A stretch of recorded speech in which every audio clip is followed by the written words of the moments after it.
Oke, kembali Kang Gunggun Herianto. Anies tampaknya menjadi magnet dan partai-partai juga mulai melirik. Betul nggak sih kira-kira? Tapi kan partai masih ragu-ragu juga. Apa sebenarnya yang Anda dibaca dari konstelasi politik Jakarta ini? Bahwa Anies Baswedan itu salah satu magnet elektoral di Jakarta, ya. Oke. Contoh misalnya di 2017 lalu, itu kan dia memenangi signifikan ya. Di putaran pertama dia 39%, kemudian di putaran kedua 57 sekian persen. Itu contoh bahwa Anies punya basis suara di Jakarta. Kemudian kemarin kita juga bisa lihat insentif elektoral yang didapat PKS, salah satunya juga tidak bisa dinafikan, Anies adalah insentif elektoral yang salah satunya disumbang dari pencapresan Anies Baswedan. Bahwa tarik-menarik di antara partai menurut saya biasa. Faktornya pertama tentu pertimbangan tingkat elektabilitas kandidat pasti jadi bahan pertimbangan, tetapi di sisi lain adalah akomodasi kepentingan di antara partai-partai itu sendiri dalam proses kandidasi. Contoh misalnya kan pilkada kan tidak di satu tempat ya Mas Budi. Juga mempertimbangkan misalnya konstelasi Jawa Tengah dan lain sebagainya. Tetapi kalau kita lihat misalnya 2 atau 3 poros menurut saya akan tergantung pertama solid atau tidaknya Kim. Solid tidaknya Kim. Karena Kim kalau solid kan 43,09%-an ya, atau 59 kursi. Ini tentu sebuah angka yang juga signifikan kalau solid. Yang kedua, solid atau tidaknya poros pendukung atau yang potensial mendukung Anies Baswedan, sebetulnya sekarang kan sudah didukung oleh PKS. PKS itu 18 kursi, kemudian PKB 10 kursi. Nah, apakah kemudian jadi satu poros misalnya dan mampu meyakinkan Nasdem menjadi penguat atau tidak jadi satu simpul poros tersendiri? Dan juga posisi PD Perjuangan akan menentukan menjadi game changer munculnya poros ketiga atau tidak. Menurut saya dengan posisi sekarang PD Perjuangan juga masih bisa memberi semacam stimulan pada kekuatan lain untuk menghidupkan poros ketiga sebenarnya. Jadi plus minus di Jakarta ini bisa 2 atau 3 poros ya, masih memungkinkan tergantung pada zone of possible agreement dalam negosiasi politik. Negosiasi politiknya, para elit ya. Oke, Mbak Lulu, nama tadi disebutkan kan memang PKB yang pertama kali melaunching nama Anies. Tapi kok kenapa nggak segera mengunci Anies dengan siapa atau gimana sebetulnya? Ya, pertama dalam bahasa kami ya, kita ini kan tidak punya golden ticket ya Kak ya. Jadi kalau nggak punya golden ticket ya bisa mengusung calon sendiri, maka tentu tidak elok kalau kemudian tidak memberikan ruang kepada partai-partai lain yang kira-kira memiliki kepentingan yang sama untuk bisa mengusung Mas Anies dan membangun Jakarta. Nah, oleh karena itu kenapa tawaran untuk calon wakil gubernur itu bersifat terbuka. Jadi terbuka ini ya konteksnya ada kepentingan bersama, ada visi yang sama, ada chemistry ya paling penting lagi, kemudian juga kepentingan-kepentingan lain yang kira-kira bisa saling melengkapi, baik kepentingan di Jakarta atau juga kepentingan yang lain. Itu hal yang sangat mungkin untuk kemudian didiskusikan. Nah, kalau konteksnya kenapa tidak mengunci ya, nguncinya kita kan masih di calon gubernurnya. Kalau soal wakilnya kita juga punya sederet nama-nama yang sebenarnya sangat-sangat layak untuk kemudian itu diajukan ke mitra koalisi kita. Beberapa nama misalkan udah disebut, ada yang perempuan, ada yang laki, ada Pak Zazil, ada Bu Ida, kurang apa juga begitu ya. Seperti juga Mas Sohibul yang sangat dianggap mumpuni. Kita juga punya orang seperti Ida Fauzia, sekarang dia adalah elected legislator dari Jakarta. Itu artinya ketika dia dikasih tugas, dia bisa selesaikan dengan bagus. Dia di mana aja bisa terpilih. Dia juga menteri ketenagakerjaan dan no isu yang sangat-sangat mengganggu ya. Jadi relatif sangat-sangat bagus kinerja beliau, dan dia adalah DPR termuda yang terpilih sampai 5 kali gitu.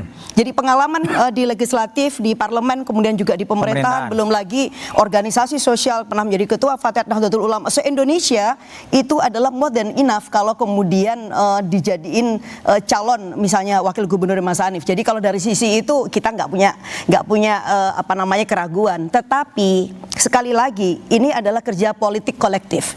Ya, ini nggak bisa sendirian. Kita juga harus cek bagaimana dengan PKS. Kemudian PKS punya nama. Tapi kemudian kita cek lagi bagaimana dengan partai yang lain. Kita berharap itu nanti akan ketemu di satu meja yang besar, yang kemudian masing-masing boleh kemudian proposalnya diajukan. Nah, kita baru akan seleksi berdasarkan mana dari antara kandidat ini yang punya potensi memenangkan PKD Jakarta. Siapa dipasangkan dengan Lulu, siapa? Kalau Anies Ida Fauziah itu PKB pasti akan ke PKS. Duh, kebalik ya. Anies dengan Atau Anies, Ida dengan Anies? bukan. Kalau Mas Anies dengan Ida Fauziah, kira-kira PKS mau nggak? Ya, makanya pertanyaan apakah problemnya adalah aman itu masih Ya, belum? makanya kenapa kemudian kita bilang ayo kita buka mejanya, kita buka diskusinya, jangan dikunci dulu. Jangan dikunci ya, dulu. kecuali kalau misalkan PKB ini sudah punya golden ticket, udah gitu goldennya itu juga super golden ya, gitu ya. Baru kemudian kita bisa mengatakan oke, kalau juga bisa ikut kita ya nggak apa-apa. Itu pun masih dengan catatan Mas Aniesnya mau apa tidak. Nah, ini kan kita harus memberikan ruang kesempatan juga kan kepada kandidat gubernur Mas Anies. Ini kan kita belum pernah memberikan kesempatan kepada beliau preferensinya seperti apa. Nah, ini saya kira sebenarnya kenapa silaturahim dan komunikasi intens itu juga tetap harus dibangun. Karena apa? Karena menyandingkan kepentingan partai-partai, pimpinan partai, tapi di sisi lain di situ juga ada calon gubernur yang mau kita usung. Terakhir tentu kita harapkan bahwa calon gubernur itu juga punya rasa kebatinan yang akan cocok dengan calon yang akan mendampingi sebagai wakil gubernur. Oke, baik. Pipin, kalau lihat kan PKS begitu percaya diri ya, aman. Anies dan Sohibul Iman. Apakah memang dengan posisi itu karena terlalu percaya diri PKB dan kemudian juga Nasdem akan ikut pilihan atau akan ada negosiasi di kursi wakil gubernur sebetulnya? Setiap partai politik tentu adalah sekolah pengkaderan ya, bahwa kami berharap bahwa calonnya dari PKS semua partai juga menghendaki itu. Tinggal bagaimana realitasnya. Kami sebetulnya bersyukur ketika misalnya dari PKB kemudian PDIP mengusung Mas Anies Baswedan yang 2017 lalu kami usung bersama Gerindra waktu itu ya.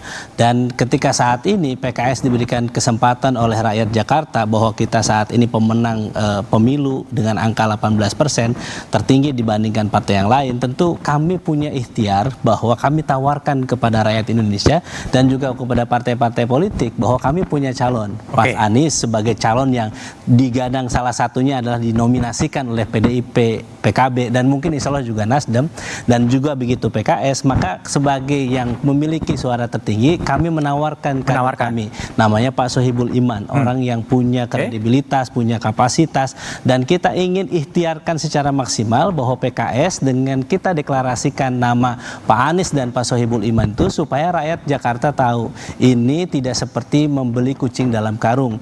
Kita persilahkan kepada rakyat kira-kira apakah diterima atau tidak. Ketika naik elektabilitasnya, kami hakul yakin bahwa setiap partai politik itu rasional. Mereka akan mendukung siapa yang berpotensi menang ke depan. Oke, baik, Bung Eriko. Ya. Jadi PDIP juga terdengar rumor Anies Andika. Begini, kan boleh kita menganalisa ya. Boleh lah. Intinya kan semua mau menang, bukan begitu Mbak Lulu? Iya Apa dong. ya, Bang Pipin? Kan bukan gimmick Nggak akan pilkada. mungkin ini sekarang, bukan nggak akan mungkin. Super kecil kemungkinannya bahwa memilih ngotot untuk sesuatu pasangan yang kemungkinan menangnya kecil. Tidak ada di sini satu partai pun yang mau berisiko dalam hal itu. Nah, tentu Mas Budiman tanya, bagaimana dengan Anies Andika? Nah, Mas Andika itu Panglima TNI. Ya. Mau dijadiin wakil bisa saja, tetapi dari segi apa ya, segi kepatutan juga beliau sudah sebagai Panglima TNI ya sekali lagi ini kembali kepada nanti pembicaraan di internal kami. Nah, tetapi kalau untuk calon wakil, Mas, ini kita kaji ya supaya ini adik-adik dan semua rekan-rekan saudara-saudara kita yang ada di rumah bisa melihat. Katakanlah Anies ini dari kedua belah pihak. Nah, Anies dengan Pak Sohibul Iman kan tidak memperluas. Tidak memperluas, oke. Betul. Terus? Ini kan harus paduan supaya dikatakan Mas Yang Anies memperluas. itu adalah gambaran Indonesia. Oh, Artinya merangkul juga yang pihak yang lain. oke. Nah, di kami calon wakil gubernur banyak. Si pemenang tadi kan Jakarta Selatan, Jakarta Timur mereka Ya. unggul. Kita di Jakarta Barat Utara. Oke. Pemenang di Jakarta Barat Utara calegnya yang sekarang nanti akan terpilih lagi Charles Honoris. Bisa Anies juga. Bisa juga. Anies dan Charles Honoris. Anies dan Charles Honoris. Kan begitu kan? Ya. Nah, bisa juga. Oh, mau yang lain? Boleh. Dari dapil saya Anies Eriko, enggak? Ada Once Michael. Lah saya kan belum berhasil. Ada Once Michael yang suaranya lebih besar. Ya. Atau ada Putra Nababan. Ya. Putra Nababan ya, Pak Itu Oji, mewakili. Jadi rebutan Mewakili Wagub lah ya. Indonesia sejati. Oke. Bahwa dari segala kalangan. Nah, tapi kalau untuk gubernur pun kami siap. Sudah 7 nama disebutkan dari 8 yang saya sampaikan. Ya kan, ada Mas Andika, ada Ahok, ada Pramono Anung, dan lain-lain. Nah, sekarang tinggal tergantung mana. Sekarang Mas Budiman, apakah PDI Perjuangan ngotot untuk jadi gubernur? Tidak juga.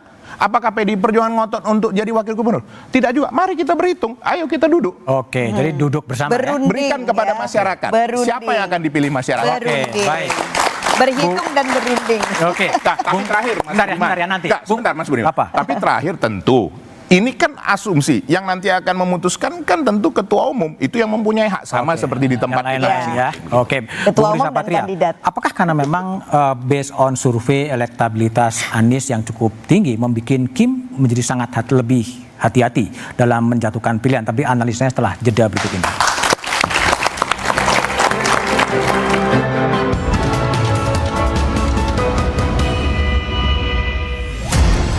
Dinamika Pilkada Jakarta terus bergerak. Nama calon pasangan hingga peta koalisi masih ditunggu dan dinanti. Benarkah modal elektabilitas sejumlah figur hingga saling lirik antar partai politik jadi sinyal Pilkada Jakarta akan jadi 3 poros? Simak pembahasannya dalam Satu Meja The Forum. Pilkada Jakarta, 2 atau 3 poros? Rabu 10 Juli.